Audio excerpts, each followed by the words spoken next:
once you tell your story, actually before you create your story, if you're writing this thing down in particular, one thing to consider doing is this secret that the Greeks came up with called the Periodos. It's where we get the word period now, which in America is your full stop punctuation mark.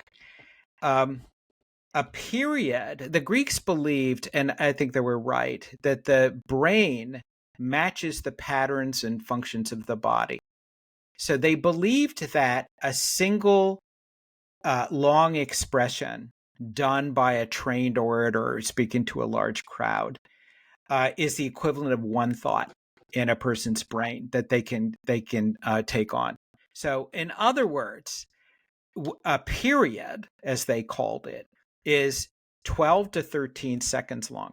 Now, as an experiment, and that's just one thought. That's what people are going to remember is something you have said 12 to 13 seconds. So I went online and I looked up, the most famous speeches, and then I looked up movies with speeches, Braveheart being a great example. Freedom. Sorry about my accent, by the way, Leon. It's not bad. And what I found was movies are a lot easier to measure where the period is.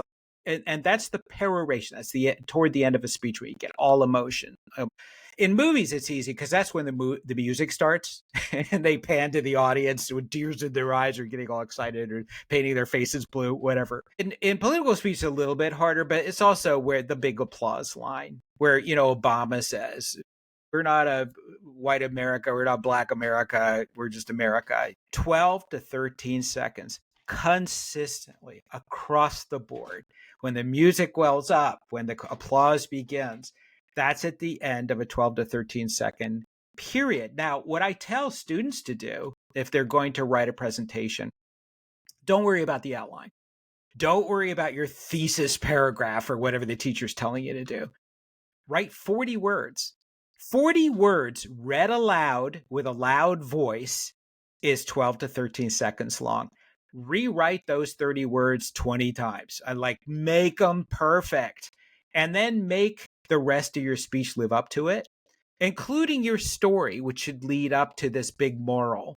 So 40 words being the moral to your story, that's your period. But I'll tell you what, that's what's going to stick in people's heads. And the Greeks knew that all along.